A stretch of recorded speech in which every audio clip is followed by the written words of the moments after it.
प्यारे विद्यार्थियों, सादर नमस्कार।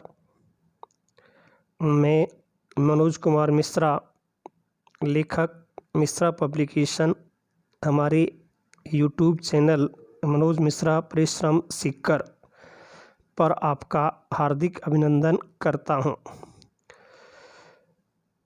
मित्रों, लॉकडाउन के कारण अब हम आमने सामने बैठकर बातें नहीं कर सकते हैं। आमने सामने की क्लासेज में हम अध्यापन नहीं कर सकते हैं। हालांकि ऑफलाइन क्लासेज होती हैं, अर्थात आमने सामने बैठकर के जो सीखा जाता है उसका कोई विकल्प नहीं होता है, परंतु मजबूरी है हमारे सामने कि हम प्रत्यक्ष रूप से आमने सामने नहीं आ सकते हैं। उस मजबूरी को देखते हुए ऑनलाइन क्लासेज की डिमांड दिन प्रतिदिन बढ़ती जा रही है। इस ऑनलाइन क्लासेज में आज अभ्यर्थी सोशल मीडिया पर जुड़कर के कुछ न कुछ खोजने का प्रयास कर रहा है। जब हम सोशल मीडिया पर जाते हैं, यूट्यूब, फेसबुक आदि के माध्यम से अपनी जिज्ञासाओं को शांत करना चाहते हैं, तो हम वीडियो को खोजने लगते हैं। कोई एक प्रकरण पढ़ना है, प्रकरण को पढ़ने की शुरुआत तो करते हैं, लेकिन किसी भी प्रकरण का पूरा ज्ञान उस वीडियोज़ के माध्यम से हमें उपलब्ध नहीं करवाया जाता है। कुछ सामान्य बातें बता करके टॉपिक को पूरा कर दिया जाता है। यदि इन छोटी छोटी बातों को सीख करके हम किसी बड़ी प्रतियोगिता परीक्षा को पास करना चाहें, तो जहाँ तक मैं सोचता हूँ संभव नहीं है।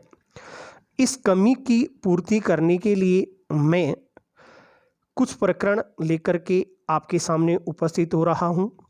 संस्कृत व्याकरण के अंतर्गत सबसे पहले मैंने समास टॉपिक का चयन किया है। समास प्रकरण हम कैसे सीखें। समास संस्कृत का एक काफ़ी महत्वपूर्ण लेकिन बड़ा प्रकरण है।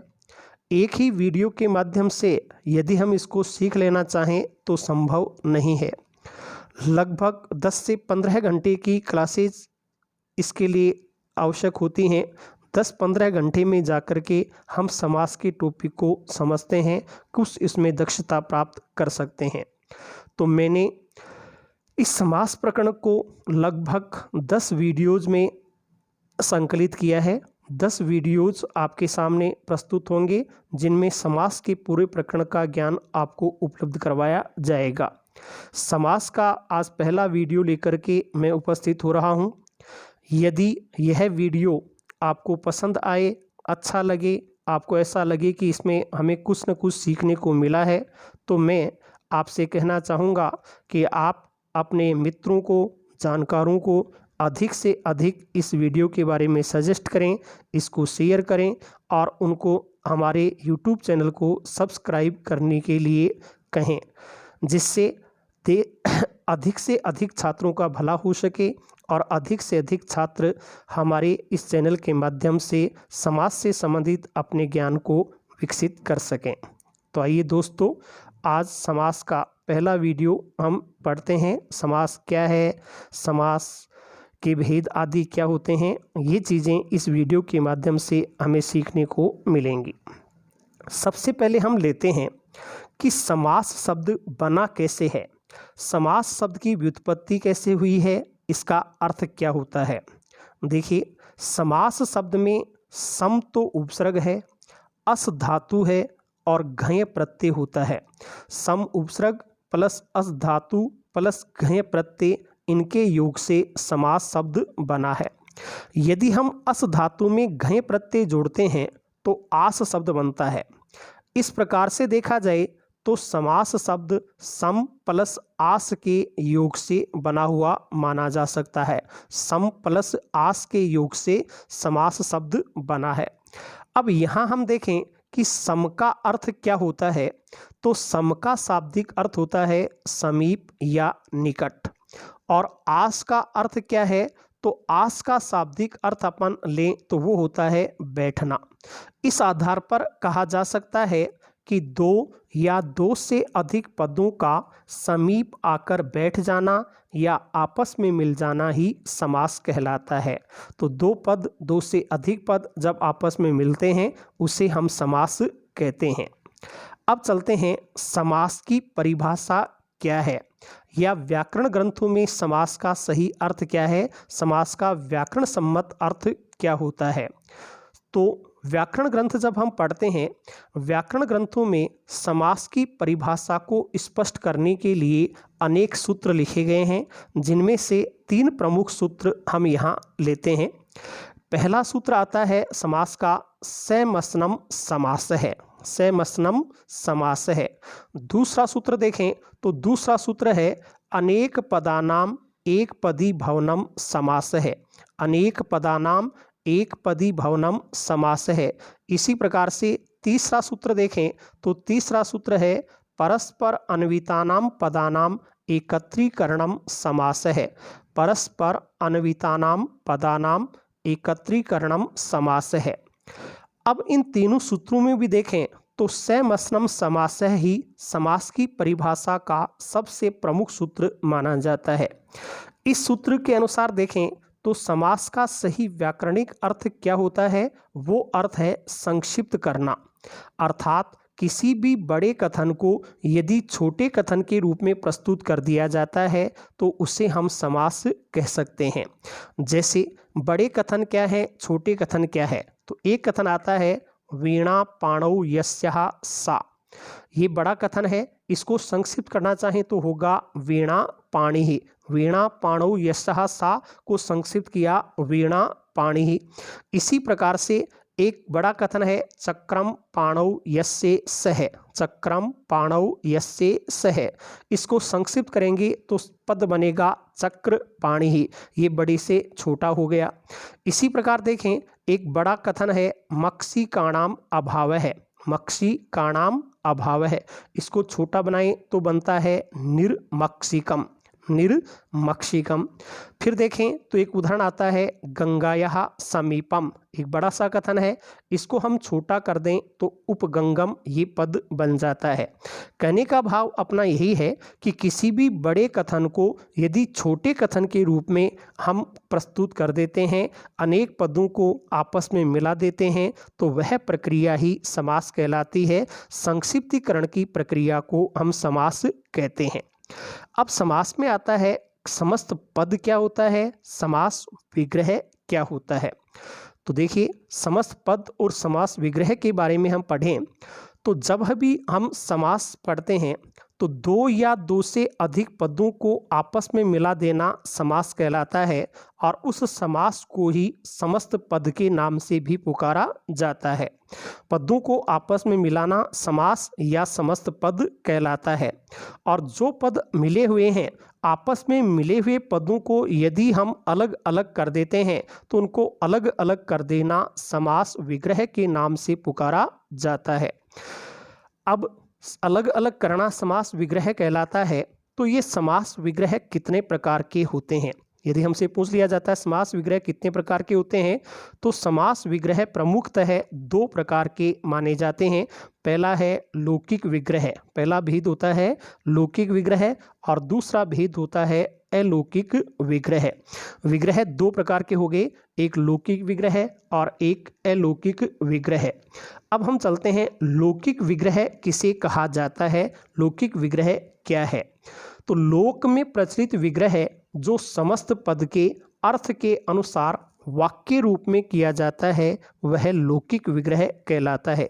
यानी हम प्रचलन में जो संस्कृत पढ़ते हैं उसमें समास विग्रह करते हैं, वाक्य के रूप में उसका अर्थ बता देते हैं, तो वह विग्रह लौकिक विग्रह के नाम से पढ़ा जाता है। अब चलते हैं अलौकिक विग्रह क्या होता है, अलौकिक विग्रह किसे कहा जाता है। तो दोस्तों जब हम लौकिक विग्रह कर देते हैं, लौकिक विग्रह करने के बाद उसके जो पद हमें प्राप्त होते हैं उन पदों का प्रकृति प्रत्यय बतलाना ही, अर्थात उसमें मूल शब्द क्या है और उसमें शुभ प्रत्यय कौन सा है, ये बताना ही अलौकिक विग्रह कहलाता है। जैसे कुछ उदाहरण हम यहाँ लेते हैं। पहला उदाहरण है राजपुत्र है, ये एक समस्त पद है, आपस में पद मिले हुए हैं।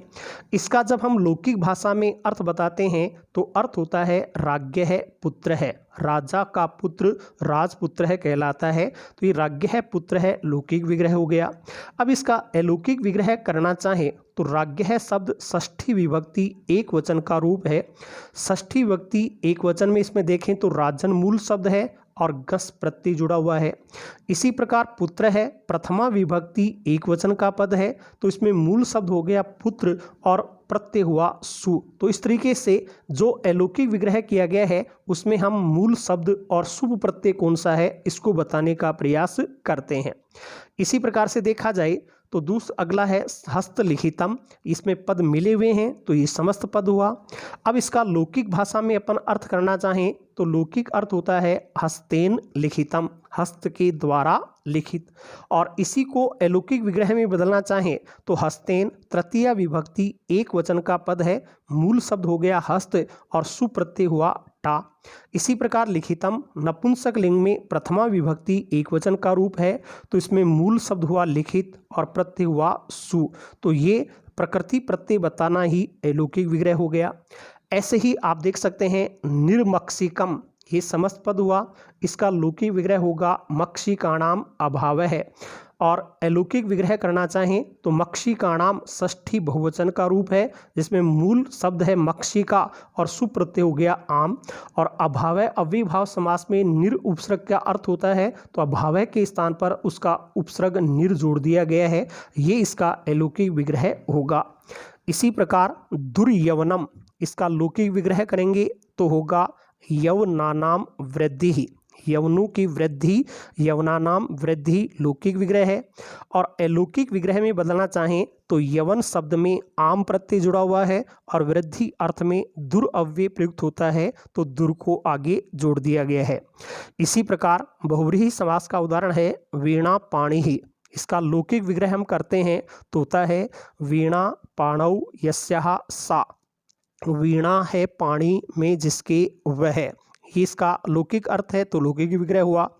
इसका अलौकिक विग्रह करना चाहें तो वीणा शब्द प्रथमा एक वचन का रूप है, तो इसमें हम वीणा पद मूल शब्द हो गया, सुप्रत्यय हो गया।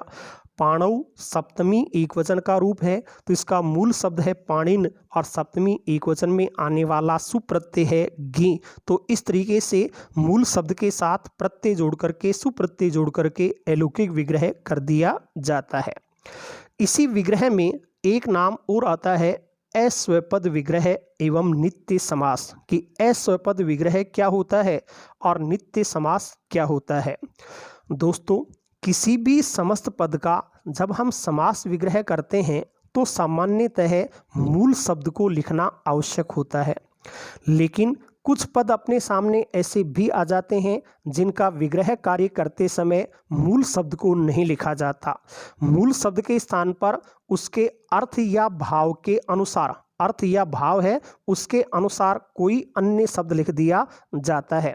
तो जब हम मूल शब्द नहीं लिख करके अर्थ या भाव के अनुसार अन्य शब्द लिख देते हैं और विग्रह करते हैं, तो ऐसे विग्रह को ही अस्वपद विग्रह के नाम से पुकारा जाता है। ऐसा जो विग्रह होता है उस विग्रह को ही अस्वपद विग्रह के नाम से पुकारा जाता है। और ऐसे अस्वपद विग्रह वाले पदों का जो समस्त पद बनाया जाता है उस समस्त पद को अपन नित्य समास के नाम से पुकारते हैं। जैसे यहाँ कुछ उदाहरण लेते हैं।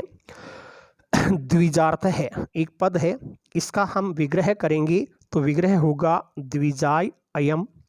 द्विजार्था का विग्रह हो रहा है द्विजाय इयम। द्विजार्थम, इसका विग्रह कर रहे हैं द्विजाय इदम। इन तीनों उदाहरणों में आप देख रहे हैं क्रमशः अर्थ है, अर्था, अर्थम पद आ रहे हैं, लेकिन विग्रह में इन पदों को नहीं लिख करके उसके लिंग के अनुसार, अर्थ है पुल्लिंग का है तो अयम पद लिख दिया, अर्था स्त्रीलिंग का शब्द है तो इयम लिख दिया गया है, और अर्थम नपुंसक लिंग का पद है तो विग्रह में इदम पद लिखा गया है। यहाँ मूल अर्थ अर्था अर्थम शब्द नहीं लिखे गए हैं, अपितु उनका अन्य भाव लिखा गया है, इसलिए ये विग्रह अस्वपद विग्रह कहलाएगा। और जो सामासिक पद बन रहे हैं इनको नित्य समास के नाम से पुकारा जाएगा। इसी प्रकार उपकृष्णम एक समस्त पद है, इसका विग्रह कर रहे हैं तो विग्रह हो रहा है कृष्णस्य समीपम। यहाँ समास में उप लिखा हुआ है लेकिन विग्रह में उप का प्रयोग नहीं करके उसका अर्थ समीपम लिख दिया गया है। इसी प्रकार निर्मस्कम, इसका विग्रह किया जा रहा है मस्का नाम अभाव है। निर्मस्कम का विग्रह हम कर रहे हैं, मस्का नाम अभाव है। यहाँ भी समस्त पद में निर अव्यय है लेकिन विग्रह में निर को नहीं लिख करके उसका अर्थ अभाव है लिखा गया है। तो इस प्रकार से हम कह सकते हैं कि जब समास विग्रह करते समय समस्त पद के मूल शब्द को नहीं लिख करके अर्थ या भाव के अनुसार अन्य पद लिखा गया है उसे ही अस्वपद विग्रह कहेंगे और उसका जो समस्त पद बनेगा उस समस्त पद को नित्य समास के नाम से पुकारा जाएगा। अब चलते हैं उपसर्जन संज्ञा। समास के अंतर्गत उपसर्जन संज्ञा क्या है, उपसर्जन किसे कहते हैं? उपसर्जन संज्ञा करने वाला सूत्र होता है प्रथमा निर्दिष्टम समास उपसर्जनम। प्रथमा निर्दिष्टम समास उपसर्जनम अर्थात व्याकरण ग्रंथों में हम समास प्रकरण पढ़ते हैं। समास प्रकरण के अंतर्गत जितने भी समास विधायक सूत्र लिखे गए हैं उन सूत्रों में यदि कोई पद प्रथमा विभक्ति में लिखा हुआ है तो उस प्रथमा विभक्ति में लिखे गए पद के अनुसार विग्रह वाक्य में प्रकट होने वाला जो पद होता है उस पद की उपसर्जन संज्ञा मानी जाती है। और जब भी किसी पद की उपसर्जन संज्ञा हो जाती है और उसका हम समस्त पद बनाते हैं तो उस समस्त पद में उस उपसर्जन संज्ञक शब्द का पूर्व प्रयोग होता है अर्थात उसे प्रथम पद के रूप में लिखा जाता है। इसको हम एक सूत्र से समझ सकते हैं। अव्ययीभाव समास हम पढ़ते हैं। अव्ययीभाव समास में एक प्रमुख सूत्र आता है अव्ययम विभक्ति समीप समृद्धि वृद्ध्यर्था भावा, ये सूत्र हमने पढ़ा होगा। यहाँ आप देखें अव्ययम पद पर ध्यान दीजिए। ये अव्ययम पद, अव्ययम जो पद है वो कौन सी विभक्ति में लिखा हुआ है, अव्ययम पद किस विभक्ति में लिखा हुआ है? तो अव्ययम पद है वो प्रथमा विभक्ति में प्राप्त हो रहा है। प्रथमा विभक्ति में प्राप्त हो गया तो इसके प्रभाव से अव्ययीभाव समास में जितने भी अव्यय शब्द या यूं कहें उपसर्ग प्रयुक्त होते हैं तो वो अव्यय शब्द और उपसर्गों की उपसर्जन संज्ञा मानी जाती है। और यही कारण है कि जब भी हम अव्ययीभाव समास का कोई समस्त पद बनाते हैं तो उस समस्त पद में जो भी अव्यय शब्द है उपसर्ग है उसको प्रथम पद के रूप में लिख दिया जाता है। यही उपसर्जन संज्ञा है कि समास का जो सूत्र है उसमें यदि पद प्रथमा विभक्ति में है तो उसके द्वारा निर्दिष्ट जो पद होगा उसकी उपसर्जन संज्ञा मानी जाएगी। जैसे मक्षी का नाम अभाव है, इसका हम अलौकिक विग्रह करते हैं तो अलौकिक विग्रह होगा मक्षी का आम निर। अब यहाँ जब समस्त पद बनाया जा रहा है तो जो निर अव्यय पद है उसकी उपसर्जन संज्ञा हुई और उसके कारण से समस्त पद में निर को पहले लिखा जाएगा, पूर्व पद में लिखा जाएगा और समस्त पद इसका निर्मक्षिकम बनेगा। इसी प्रकार कृष्णस्य समीपम, इसका अलौकिक विग्रह है कृष्ण शब्द गस प्रत्यय और उप अव्यय, लेकिन समस्त पद में उप की उपसर्जन संज्ञा हो जाने के कारण उसे प्रथम पद में स्थान दे करके उपकृष्णम ये सामासिक पद बनाया गया है। अब आगे हम बढ़ते हैं। समास प्रकरण में कुछ छोटी छोटी शब्दावलियों का प्रयोग होता है, उन छोटी छोटी जानकारियों को और हम यहाँ पहले सीख लेते हैं। जैसे समास में पूर्व पद क्या होता है, उत्तर पद क्या होता है। दोस्तों समास में ज़्यादातर दो पद मिलते हैं, कहीं अधिक पद भी हो सकते हैं। उनमें हम देखें जो पद सबसे पहले लिखा गया है प्रथम पद के रूप में लिखा गया है उसे पूर्व पद कहा जाता है। प्रथम पद के रूप में जो लिखा गया है उसे पूर्व पद कहते हैं। और जो प्रथम पद के बाद में अंतिम पद होता है या अगला पद होता है उस अंतिम पद अगले पद को ही अपन उत्तर पद के नाम से पुकारते हैं। जो भी अगला पद होगा उसे ही उत्तर पद के नाम से पुकारा जाएगा। जैसे एक उदाहरण हम लेते हैं हस्त लिखितम। यहाँ पहला पद है हस्त, ये प्रथम पद के रूप में है तो इसको पूर्व पद कहेंगे, और उसके अगला पद लिखा हुआ लिखितम, तो अगला होने के कारण इसे उत्तर पद के नाम से पुकारा जाएगा।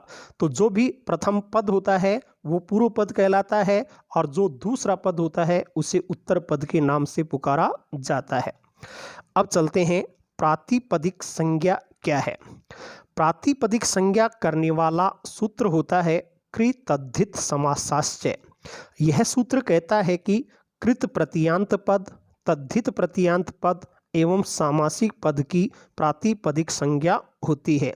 तो इस सूत्र के अनुसार हम कह सकते हैं कि जितने भी समस्त पद हैं या समास युक्त पद हैं उनकी प्रातिपदिक संज्ञा मानी जाती है। जो भी सामासिक पद होंगे उनकी प्रातिपदिक संज्ञा मानी जाएगी। अब है विभक्ति लोप। विभक्ति लोप क्या है? विभक्ति लोप करने वाला सूत्र है सुपो धातु प्रातिपदिकयोः। अर्थात हमने पहले पढ़ लिया कि जितने भी सामासिक पद हैं, समस्त पद हैं, उनकी प्रातिपदिक संज्ञा होती है। तो सामासिक पदों की प्रातिपदिक संज्ञा होने से समास होने वाले पदों के बाद जो विभक्तियां होती हैं उनका इस सूत्र से लोप हो जाता है। अतः समस्त पद के शब्द अपने मूल रूप में ही माने जाते हैं, मूल रूप में ही उनका प्रयोग प्राप्त होता है। अगली शब्दावली के अंतर्गत आती है कि समस्त पद क्या है, व्यस्त पद क्या है। पहले भी हमने पढ़ा कि जो भी सामासिक पद होता है, समास युक्त पद होता है, उस सामासिक पद को ही समस्त पद के नाम से भी पुकारा जाता है। और जो विग्रह हम करते हैं तो विग्रह वाक्य को ही व्यस्त पद के नाम से पुकारते हैं। जो विग्रह वाला वाक्य होगा उसे ही व्यस्त पद के नाम से पुकारा जाएगा। अब अगली चीज है कि ये विग्रह वाक्य क्या है। विग्रह वाक्य हम किसे कह सकते हैं? इसके लिए सूत्र प्राप्त होता है वृत्त्यर्थावबोधकम वाक्यम विग्रह। वृत्त्यर्थावबोधकम वाक्यम विग्रह अर्थात समस्त पद के अर्थ को बताने के लिए जिस वाक्य का प्रयोग किया जाता है उसे ही विग्रह वाक्य कहते हैं। समस्त पद का अर्थ क्या है, अर्थ बताने के लिए हम जो वाक्य लिखते हैं वह वाक्य ही विग्रह वाक्य कहलाता है। अब इस सूत्र में वृत्ति शब्द का प्रयोग हुआ है कि वृत्ति क्या है, वृत्ति किसे कहा जाता है। तो वृत्ति को प्रकट करने के लिए सूत्र एक कारिका प्राप्त होती है प्रार्थाभिधानम वृत्ति। प्रार्थाभिधानम वृत्ति कृतद्धित समासेक से सनाद्यंत धातु रूपः। अर्थात किसी भी शब्द में किसी प्रत्यय के लगाने से या अन्य पद के साथ जुड़ जाने से जिस विशेष अर्थ की प्रतीति होती है उसको ही परार्थ कहते हैं। कोई भी अपन शब्द लेते हैं उसमें कोई प्रत्यय लगा देते हैं, कोई दूसरा शब्द उसके साथ जोड़ देते हैं, उसके जुड़ने से यदि कोई विशेष अर्थ हमें प्राप्त होने लगता है तो उसको परार्थ कहते हैं। और उस परार्थ का बोध कराने वाली जो चीज़ होती है उसे ही वृत्ति के नाम से पुकारा जाता है। जो परार्थ का बोध कराती है वही वृत्ति कहलाती है। अब वृत्ति कितने प्रकार की होती है इसको देखें तो वृत्तियां 5 प्रकार की मानी जाती हैं। वृत्ति के प्रमुखतः 5 भेद होते हैं। 5 भेद कौन कौन से होते हैं? पहली है कृदंत वृत्ति, कृदंत वृत्ति। दूसरी है तद्धित घटित वृत्ति, तद्धित घटित वृत्ति। तीसरी है समास वृत्ति जैसे हम यहाँ पढ़ रहे हैं। चौथी है एक शेष वृत्ति और 5वीं होती है सनाद्यंत धातु वृत्ति। इनके द्वारा हमें विशेष अर्थों की प्राप्ति होती है। अब अपन अपने मुख्य प्रकरण की ओर आते हैं कि समास के भेद कितने माने जाएं। तो दोस्तों पहले हम परिभाषा में बता चुके हैं कि समास में प्रमुखतः 2 पद मिलते हैं। उन 2 पदों में से प्रधान पद कौन सा है उसके पद की प्रधानता को देखते हुए समास के प्रमुखतः 4 भेद माने जा सकते हैं। समास में पद 4 तरह से मिल सकते हैं। कुछ स्थितियां तो ऐसी आती हैं जिनमें प्रथम पद या यूं कहें पूर्व पद प्रधान होता है। तो जहां प्रथम पद प्रधान होता है उस समास को हमेशा अव्ययीभाव समास के नाम से पुकारा जाता है। दूसरी से देखें कुछ पद ऐसे होते हैं जिनमें द्वितीय पद या यूं कहें उत्तर पद जिसको परपद भी कहा जा सकता है वो प्रधान होता है। जिसमें दूसरा पद प्रधान होगा उसको तत्पुरुष समास के नाम से पुकारते हैं। कुछ पद ऐसे मिलते हैं जिसमें पहला दूसरा दोनों ही प्रधान होते हैं। तो जहाँ दोनों पद प्रधान होते हैं उस समास को द्वंद्व समास के नाम से पुकारा जाता है। कुछ पद ऐसे होते हैं जिनमें पहला दूसरा कोई भी प्रधान नहीं होता, कोई अन्य ही अर्थ प्रधान हो जाता है। तो जहाँ अन्य पद की प्रधानता हो जाती है उसे बहुव्रीहि समास के नाम से पढ़ा जाता है। तो पदों की प्रधानता के आधार पर समास के चार भेद होते हैं।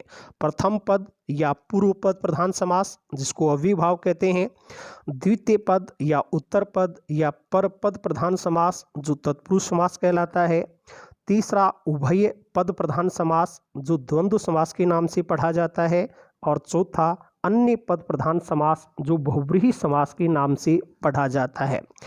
जैसे इसको एक उदाहरण से हम समझें, यदि हम कहते हैं कि जाओ गंगा जल लाओ, गंगा जल पद को सुनकर के जो श्रोता है वो गंगा लाएगा या जल लाएगा, तो सीधा सा उत्तर है कि जल लाएगा। गंगा को तो लाया नहीं जा सकता। अब जल लाया, जल कौन से पद के रूप में लिखा हुआ है, तो दूसरे पद के रूप में लिखा हुआ है।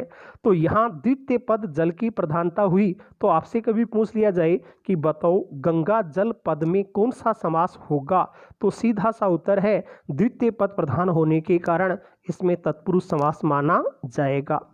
इसी प्रकार से हम आपसे पूछें कि बताओ माता पिता, इसमें कौन सा समास है। पहले हम पूछें कि बताओ इसमें प्रधान पद कौन सा है, माता प्रधान है या पिता प्रधान है, तो सीधा सा उत्तर निकलेगा कि माता अपनी जगह प्रधान है, पिता अपनी जगह प्रधान है, दोनों ही पद प्रधान हो गए, इसलिए इसमें समास द्वंद्व समास माना जाएगा। एक चीज़ और हम यहाँ ध्यान रखें, कुछ व्याकरण ग्रंथों में या आपने पढ़ा होगा कर्मधारी समास, द्विगु समास, क्या ये समास नहीं होते, समास चार ही कैसे बताए गए। तो दोस्तों कर्मधारी समास एवं द्विगु समास की स्थितियां देखें तो इनमें भी द्वितीय पद ही प्रधान होता है, इनमें भी द्वितीय पद प्रधान होगा। और द्वितीय पद प्रधान होने के कारण ये दोनों समास अलग से कोई समास नहीं होते, इनको अलग मुख्य भेदों में शामिल नहीं करके तत्पुरुष समास के उपभेदों में शामिल कर दिया जाता है। कहने का भाव ये है कि व्याकरण ग्रंथ हम पढ़ते हैं तो उसमें हमें लिखा हुआ मिलता है कि तत्पुरुष का भेद कर्मधारी होता है, कर्मधारी अलग समास नहीं होता, तत्पुरुष का भेद होता है, और कर्मधारी का भेद द्विगु समास होता है। इसलिए इन दोनों को मुख्य समासों में नहीं जोड़ा गया है, इनको हम तत्पुरुष समास के उपभेदों के अंतर्गत पढ़ेंगे। एक और चीज़ यहाँ आती है, हम आचार्य वरदराज द्वारा लिखित लघु सिद्धांत कौमुदी को पढ़ते हैं तो उसमें कुछ पद ऐसे भी दिए गए हैं जिनमें दो पद आपस में मिल रहे हैं। दो पद मिल जाने के कारण समास तो बन जाता है, परंतु उनमें चारों स्थितियां जो हमने ऊपर पढ़ी, प्रथम पद प्रधान, द्वितीय पद प्रधान, उभय पद प्रधान या अन्य पद प्रधान, इन चारों में से कोई सी भी स्थिति प्राप्त नहीं होती कि कौन सी प्रधान मानी जाए। तो जहाँ दो पद मिलते हैं समास बनता है, लेकिन कोई प्रधानता प्राप्त नहीं होती कि कौन सा पद प्रधान माना जाए, तो वहाँ आचार्य वरदराज ने केवल समास मान लिया है। अब देखा जाए कि पूछ लिया जाए हमसे प्रश्न कि वास्तव में समास के भेद कितने माने जाएं, समास है कतिधा, तो इसका सही उत्तर, सीधा उत्तर है समास है पंचधा। समास संस्कृत व्याकरण में 5 प्रकार के माने जाएंगे। वो 5 समास कौन कौन से होते हैं। पहला भेद यदि पढ़ते हैं तो पहला भेद आता है अव्ययीभाव समास। दूसरा भेद हम देखें तो नाम है तत्पुरुष समास। तीसरे नंबर पर चलें तो आता है द्वंद्व समास। चौथे नंबर पर चलें तो बहुव्रीहि समास। पांचवा भेद आता है केवल समास। संस्कृत व्याकरण में समास 5 प्रकार के माने गए हैं। अव्ययीभाव समास, तत्पुरुष समास, द्वंद्व समास, बहुव्रीहि समास, केवल समास। यदि हम हिंदी व्याकरण की बात करें तो हिंदी व्याकरण में केवल समास नाम की कोई चीज़ नहीं होती। हिंदी में समास के पद प्रधानता के आधार पर प्रमुखतः 4 भेद ही माने जाएंगे, अव्ययीभाव, तत्पुरुष, द्वंद्व और बहुव्रीहि। तो एक सामान्य जानकारी आज हमने इस वीडियो के माध्यम से पढ़ी है। अगले वीडियो में हम अव्ययीभाव समास क्या है, उस अव्ययीभाव समास, उसके नियम आदि को पढ़ने का प्रयास करेंगे। यदि यह वीडियो आपको अच्छा लगा तो अपने सभी जानकार मित्रों को, अपने परिचितों को, परिजनों को अधिक से अधिक इसका शेयर करें, अधिक से अधिक इसको आगे बढ़ाने का प्रयास करें। यदि आपका कोई सुझाव हो, आपको कोई कमी नज़र आई हो तो कमेंट बॉक्स में अपना कमेंट अवश्य लिखें, जिससे आगे के वीडियोज़ में उन कमियों को दूर किया जा सके। धन्यवाद, आपका बहुत बहुत समय लिया। धन्यवाद।